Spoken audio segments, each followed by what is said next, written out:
Hello, Taurus. Salamat sa pagbisita. At kung first time po, salamat. Kung hindi naman first time, salamat pa rin. Ito po ang ating Taurus reading, Sun, Moon, Rising Sign, and Venus. Kunin nyo lang ang nakarelate kayo, tapon nyo hindi. Kung hindi nakarelate, okay lang yan kasi maaaring ang susunod na reading ang siyang makakarelate tayo. So, subscribe lamang tayo para mabutan natin ang next reading ngayon.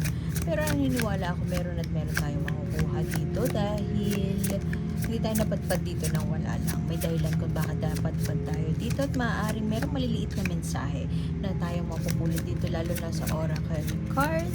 Mensahe mula sa universe. Makukuha natin na mamaya sa dulo nitong reading. Maaaring yung mensahe dun ang makarelate tayo. Wow. Perfect, Taurus.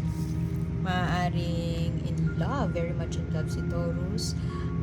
Masyadong masaya ang mga bagay-bagay sa buhay ni Taurus ngayon. Masyadong maliwanag ang bukas at positive ang mga pumapasok na balita para kay Taurus. At maaaring may bagong pag-asa ang dumating sa buhay ni Taurus ngayon. Parehas tong card na to ay sumisimbolo sa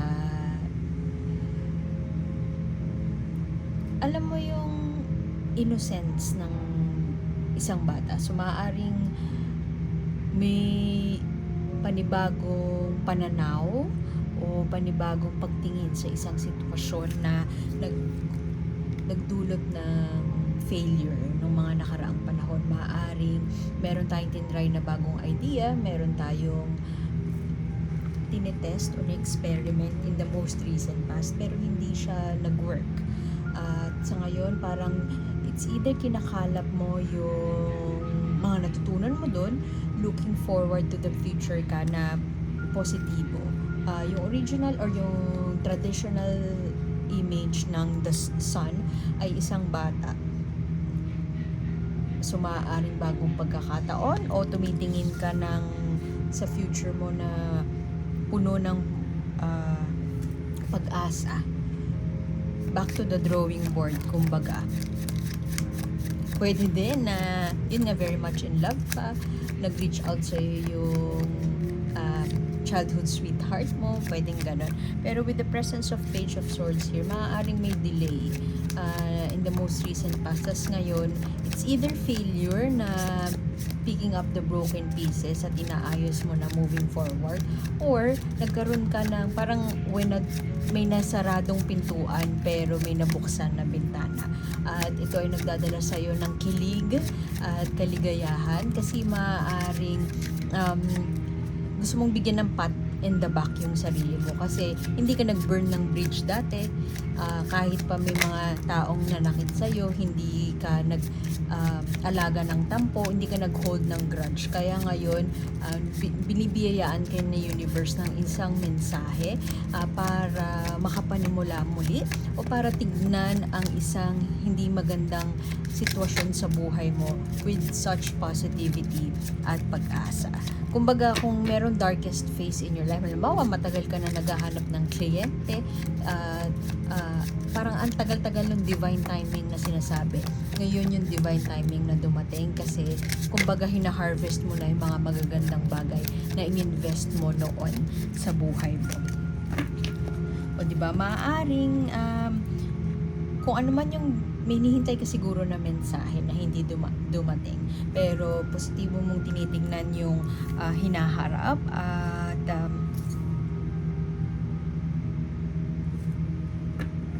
maaaring nag-iingat ka na sa investments, nag-iingat ka na sa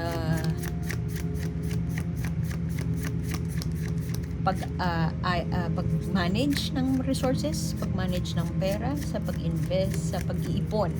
Maaaring naging seryoso ka na ngayon sa pag-iipon at kung ano man ang pagbabago na hatid or dulot nitong mensahe na iparating sa'yo is parang iffy ka pa, hindi ka pa sure kung kakagatin mo, pwedeng ganon. Pwede din na may hinihintay ka nga na mensahe tas hindi pa dumadating, tas kakahintay mo dun sa mensahe na yun, merong ibang balita, may bagong balita na binigay sa'yo na totally unrelated dun sa hinihintay mo na mensahe. Maaring ngayon nagdadalawang isip ka kung pipiliin mo ba yung bagong offer, bagong mensahe, o hihintayin mo yung mensahe na gusto mong marinig. Definitely careful ka kung mag-invest ng basta-basta. It doesn't matter kung invest as in pera, pwede din kasi invest sa energy, invest sa attention, invest sa oras mo, at maaaring yun yung isang bagay na pinag-iisipan mo. Pero kung ano man yung mensahe na to, past o present, mukhang make or break siya. Kung baga, siya yung magde-define kung ano yung magiging future mo, kung ano man yung tanggapin mo. Kung career-related ito, maaaring may offer sa'yo ng work from home versus RTO, or yung isa, RTO, pero mataas yung sahod. Tapos hindi mo ina-expect na meron kang jump into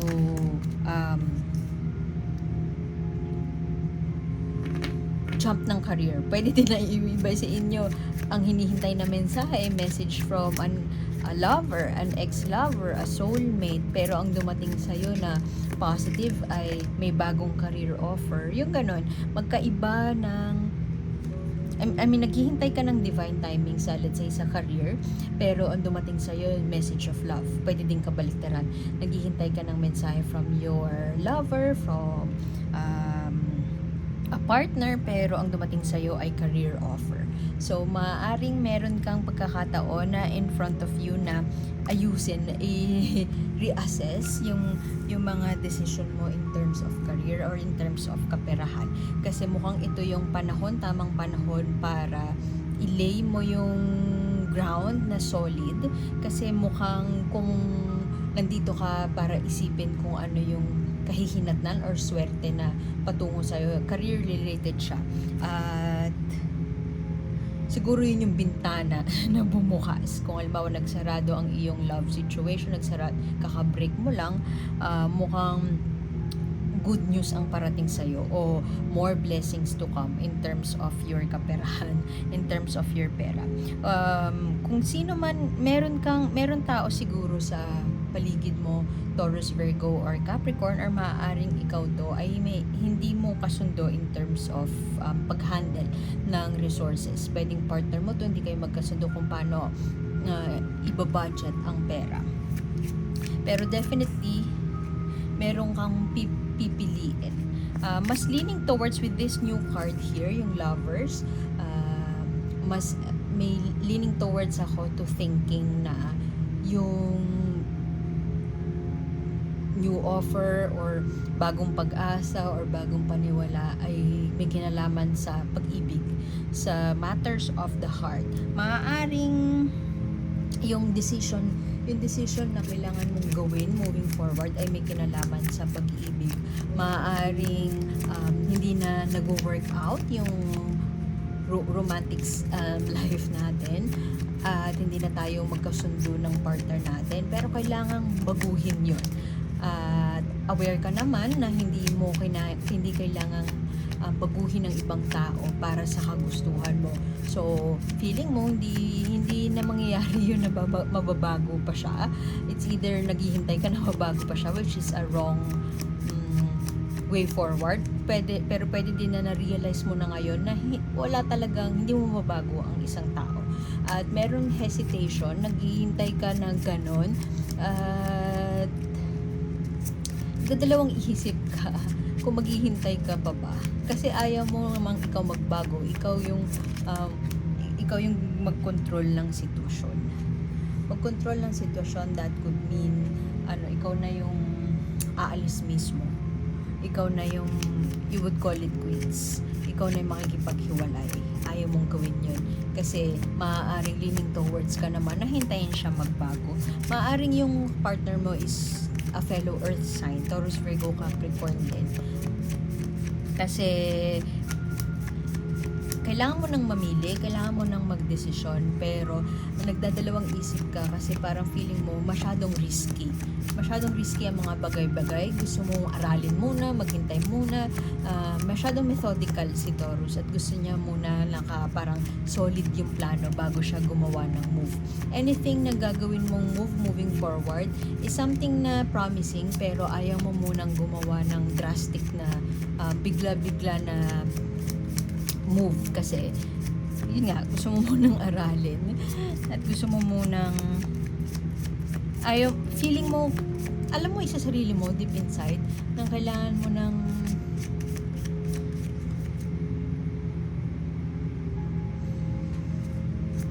gumawa ng kakaiba, gumawa ng move, pero hindi ka pa sold dun sa idea.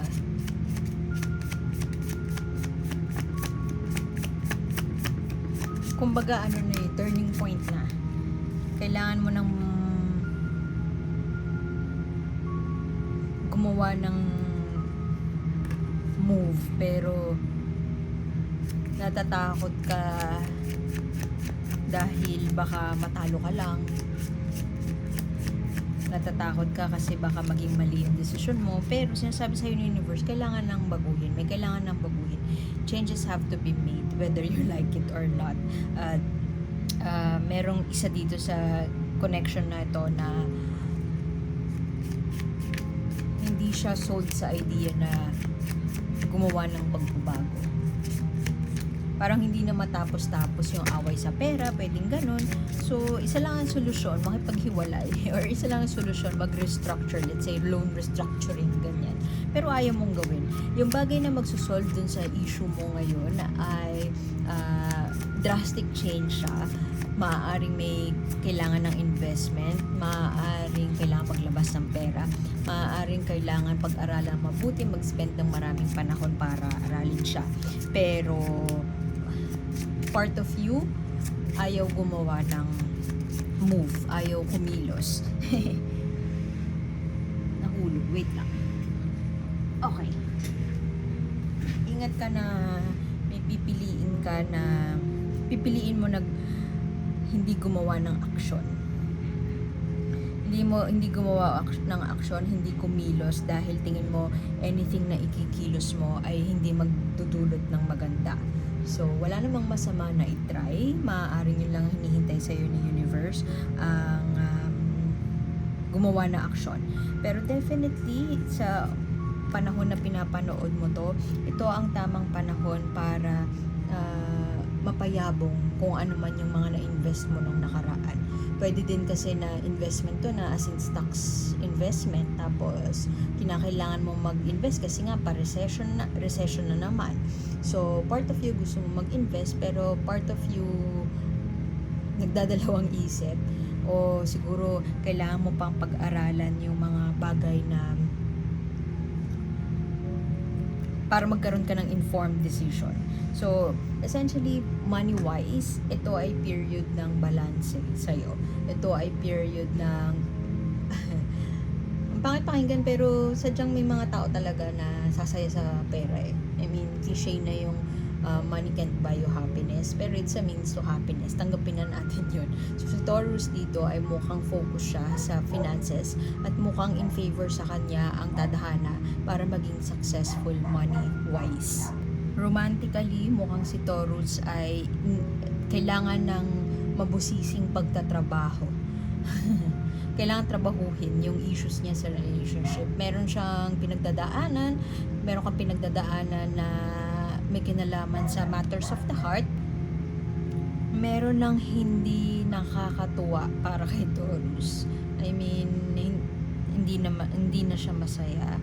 Or yung in-expect niya na buhay pag-ibig niya, let's say, nagpakasal si Taurus, may certain expectation si Taurus na ganito ang mangyayari sa married life niya, or let's say nasa honeymoon phase last year, tas biglang tapos na ngayon yung honeymoon phase, and hindi na may certain expectation si Taurus na akala niya ganun for a long time or for a certain time, and then parang biglang isang iglap or sudden ihip ng hangin, nag-iba. At may part kay Taurus na alam niya na kailangan niya trabahuhin yung part na yun. Maaari rin kasi na itong love situation ni Taurus ang isang bagay na nagdudulot sa kanya ng pagod, ng dissatisfaction, pero coming from a mature and positive space. Very positive thinker itong Taurus na nakakonek ko ngayon, na nagfo-focus siya dun sa bright side of it at ayaw niya mag-focus doon sa dissatisfaction, and mature in a sense na alam niya na it would come to this, and hindi lang ayaw niyang i-blame yung partner, hindi siya fully kasalanan ng partner niya. Ay, by the way, pasensya na sa ingay. At ito kasi, itong 9 of Wands na ito, para kang nasa gera, tapos parang sinasabi mo sa sarili mo na hindi pa ba matatapos to? Kailan matatapos to? Too near yet too far. Gusto ko nang tapusin tong laban na to kasi napapagod na ako. At mukhang tinan mo, vulkan yung nakikita natin, and sunset. Maaaring alam mo yung parang end of the line na, pero may plants tayo nakikita dito. Maaaring symbolic ito na bagong pag-asa, bagong pag-cultivate, bagong seeds ang gustong maging focus ni Taurus, at gusto niya maging slow and steady at sa paggawa nun. Hindi siya yung magpapadalos-dalos para magdesisyon sa isang bagay. Maaaring may miscommunication, may delays, merong hindi pagkakaintindihan nung nakaraan, pero nakafocus si Taurus sa regrouping, sa pagpili ng tama, at gusto niya na meticulous si Taurus. Gusto niya na kung may pipiliin siya, meron siyang path moving forward. Gusto niya na para sa ikabubuti yun ng lahat, at hindi naman sa walang masasaktan, kasi definitely maaari may masaktan talaga, lalo na kung love situation ito. Pero gusto niya na pag-isipan ng mabuti at huwag magpadalos-dalos sa pagdesisyon, lalo na kung yung options na binibigay sa kanya, merong isa doon ay maaaring make or break nga, maaaring ikasira ng relasyon, or maaaring may masaktan siya, lalo na yung partner niya.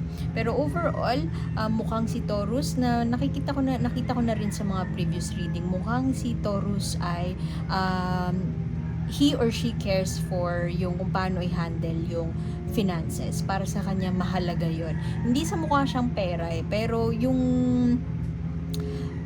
alam niya na marunong siya humawak ng pera, at somehow deal breaker yun. Actually, hindi somehow, deal breaker yun kung meron siyang partner na hindi maka-level. Hindi niya na-expect na yung partner niya ay financially savvy or mayaman. Ang ina-expect niya lang ay maintindihan kapag nag-share siya ng, let's say, financial literacy, whatever. Pag share niya yung kay partner niya, may somehow may expectation si Taurus na maiintindihan yun ng partner niya kung hindi maipapractice. Siguro for the longest time, long-standing na yung issue na to na mishandling of finances ni partner, kaya si Taurus will make a choice. Maaaring itong choice na to ay isang bagay na hesitant, nagdadalawang isip si Taurus para gawin na.